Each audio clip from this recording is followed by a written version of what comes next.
Si je devais aller étudier à l'étranger ou j'avais un projet d'études à l'étranger pour septembre 2027, voici exactement ce que j'allais faire dès maintenant pour me préparer à avoir cette opportunité-là. Salut, je m'appelle Mam et dans Ask Mam, je vous partage mon expérience ainsi que comment faire pour avoir des opportunités internationales, que cela soit le fait de travailler dans une organisation internationale ou tout simplement le fait d'avoir accès à une bourse pour étudier à l'étranger. Alors, la plupart d'entre vous me posent des questions, ça va, Mam, j'ai envie d'étudier à l'étranger, comment est-ce que je fais pour avoir une bourse? La réalité, en fait, c'est que il faut tout d'abord comprendre que le processus entre quand tu postules et quand tu as la bourse et quand tu commences tes études à l'étranger prend beaucoup de temps. Donc, tu dois te donner au moins 1 an en fait pour essayer d'accomplir ce rêve. Donc, moi, si j'étais à ta place, voici ce que j'allais faire à partir de maintenant pour me préparer pour août ou septembre 2027.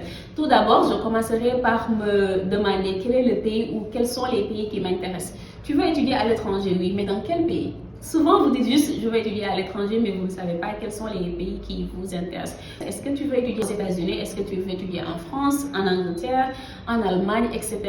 Demande-toi aussi pourquoi ce pays-là. Quelles sont les opportunités qui s'offrent à toi dans ce pays-là? Souvent, on pense qu'il suffit juste d'aller, de revenir sans pour autant savoir qu'est-ce qu'on cherche exactement. Est-ce que tu es le type de personne qui cherche juste à faire son master et revenir dans ton pays, ce qui est excellent d'ailleurs? Est-ce que tu es le genre de personne qui veut étudier et installé dans ce pays-là? Toutes ces questions-là sont des questions qui t'aideront à la fin à choisir le pays ou les pays qui t'intéressent. Prends un bloc-notes déjà, pose-toi ces questions-là et tu prends note. La deuxième question, c'est quelles sont les universités qui t'intéressent? Maintenant que tu as tes pays, tu te dis, ok, je suis intéressé par, on va dire, les États-Unis, l'Angleterre, l'Allemagne. Demande-toi quelles sont les universités qui t'intéressent. Pour savoir aussi les universités qui s'intéressent, en tout cas personnellement, moi, ça dépendrait de quels sont les programmes qui m'intéressent. Il y a des gens qui sont tout simplement intéressés par l'université, d'autres qui sont intéressés par la recherche du programme.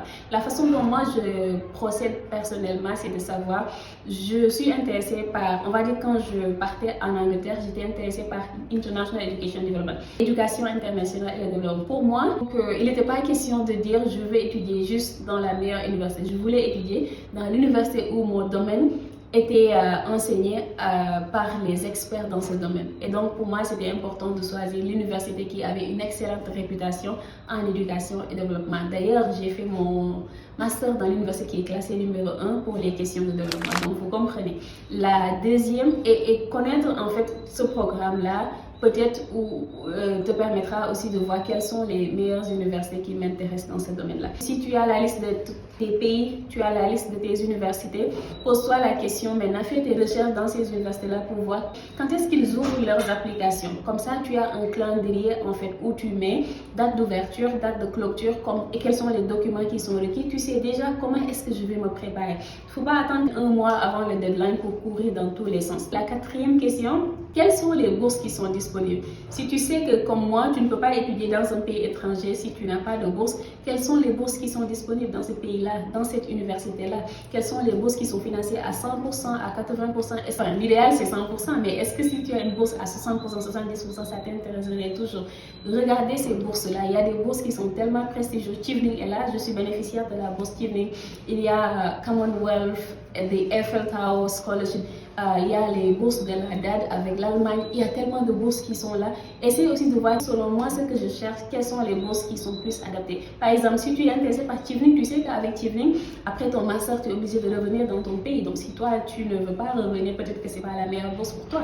Donc, cherche une autre opportunité. Mais l'avantage de Chevening, c'est que c'est une bourse qui est extrêmement prestigieuse, qui recrute aussi des leaders. Si tu veux faire partie de cette élite, de ces leaders, qui est aussi quelque chose qui va être excellent dans ton CV, je pense que ça vaut la peine aussi de rechercher ces opportunités-là. Voici les 4 questions qui, selon moi, sont extrêmement importantes, qui te permettront d'avoir déjà un roadmap et de te dire, voici les pays qui m'intéressent, voici les universités qui m'intéressent. Je connais maintenant les deadlines, je connais les bourses et je connais aussi la 5e question va être, donc je connais aussi les deadlines pour ces bourses-là et quand est-ce qu'il faut postuler pour ces bourses-là.